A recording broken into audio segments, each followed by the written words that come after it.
Bismillahirrahmanirrahim. Assalamualaikum warahmatullahi wabarakatuh. Okay, previously we have looked into functional budget. So now I would like to explain about cash budget. So what is a cash budget? So it is a predetermined statement which shows in summary the expected cash receipt and expected cash payment during a planned period.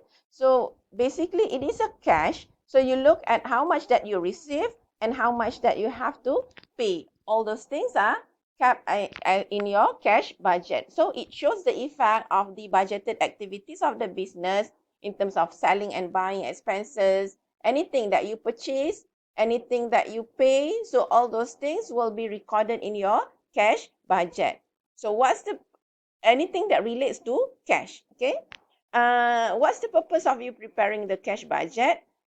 So one could be because you want to ensure that you will have enough cash to cope adequately with the budgeted activities.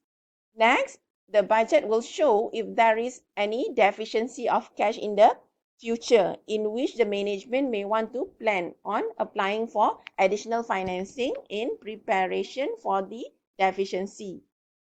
Okay, so why do you prepare the cash budget? You want to know at the end of the day how much money do you have. So what's your plan payment? What's your plan receipt? So why do you prepare this budget? Because you want to ensure that you have enough cash. And then if there were to be any deficiency, you can plan for ways on how to apply for additional financing. And then if you have a cash surplus, so if you have any extra cash, what are you going to do? So maybe you can plan for you can channel your money into any profitable investment. Okay. So a cash budget can be divided into two parts. Okay, you will have a receipt, you will have payment. So any inflow of money will be your receipt. Anything that you get. So in terms of cash, so that will be cash, sales, a receipt from your debtors when your customers are paying you. So you receive money. So when you receive money, that will be included in your receipt column. So and then maybe any receipt of money. Okay, a receipt of money can be in terms of cash or maybe in terms of the bank balances. Okay, bank balances is also considered as cash. Okay, you receive interest, you receive dividend. When you sell your asset, for example, you will get money. So that will be under receipt. Okay, receipt from issue of shares and debentures, loan that you receive from repayment of your loan. So all those inflow of money will be recorded under the receipt column. So on the other hand, you will have payment, any outflow of money. When you pay, so that will be under payment. So examples of payment include the cash purchases and payment to creditors. When you pay your supplier, so it is an outflow of money. You have to pay your supplier. So that is payment.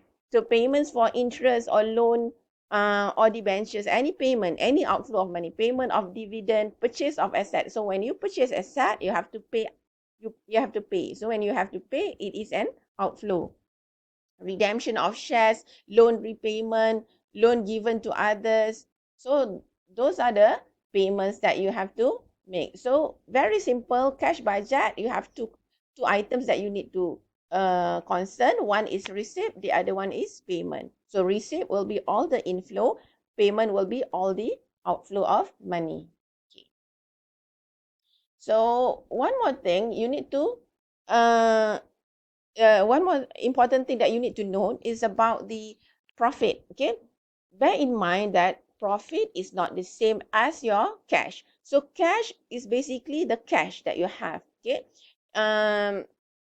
if you have a profit, so profit is the difference between your income earned and your revenue, your income that you earn and the expenses that you have incurred. Whereas if you are talking about the cash will be the income that you receive and expenses that you pay. So that's the difference. Total revenue minus total expenses, you will get profit. Okay, but when you talk about the cash is you are looking at the cash item. Therefore, any non-cash item will be excluded. Okay, when you prepare the cash budget, bear in mind you have to exclude all the non-cash item. For example, when you want to calculate profit, you have to deduct the depreciation. Depreciation is a non-cash item, the wear and tear, the usage of your asset. So you will allocate that based on the period that is called as your depreciation. So depreciation is not it's not a cash item. You don't pay for your depreciation. So depreciation should not be included in your cash budget. So that is an example of a non-cash item.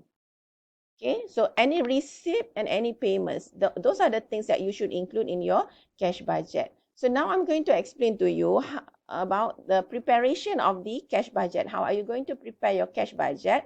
So cash budget is very simple.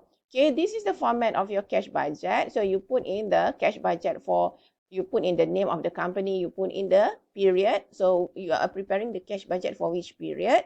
So you will have all your receipt, you will have all your payments. Okay, you have the receipts, you have the payment. So if you have, let's say you start with a certain period before, so you will have opening balance. It's like if you are, just take for a simple example, if you are an individual, for example, so how much money that you have for the period, let's say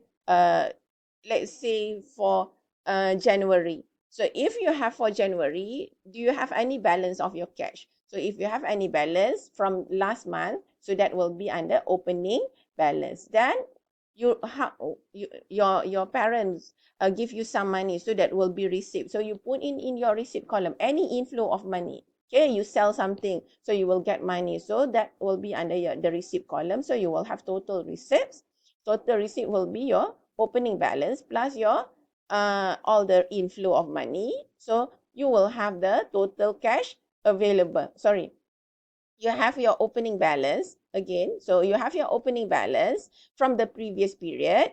Next, you have all your receipt. For example, you have cash sales, you have the collection from your debtors, so sales of your capital items, dividends received, all the inflow of money. So that will be your total receipt. So if you have a total receipt, this one, so total receipt, let's say total receipt you have 10,000. So 10,000 plus opening balance of 1,000. So that will be total cash available 11,000. So that is your total cash available. That is your opening balance plus your total receipt. Very simple.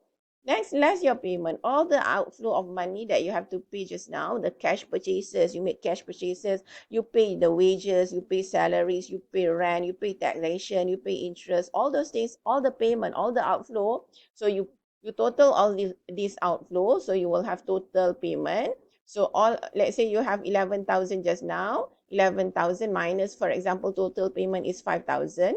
So 11 minus 5, you will have 6,000.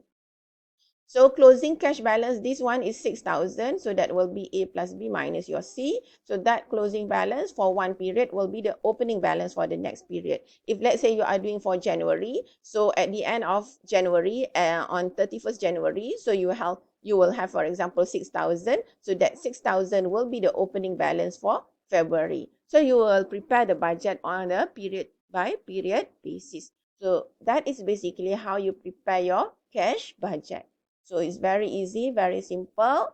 Okay, as a recap, cash budget records the receipt and the payment.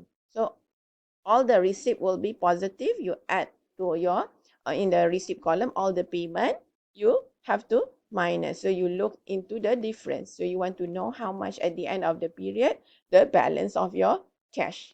Okay, so that's how you prepare your cash budget. So why do you want to know about all this cash budget? Because you want to know the flow of your money, your cash. Okay, so your cash will include the cash balances as well as the bank balances. One more thing, always remember cash is not the same as your profit.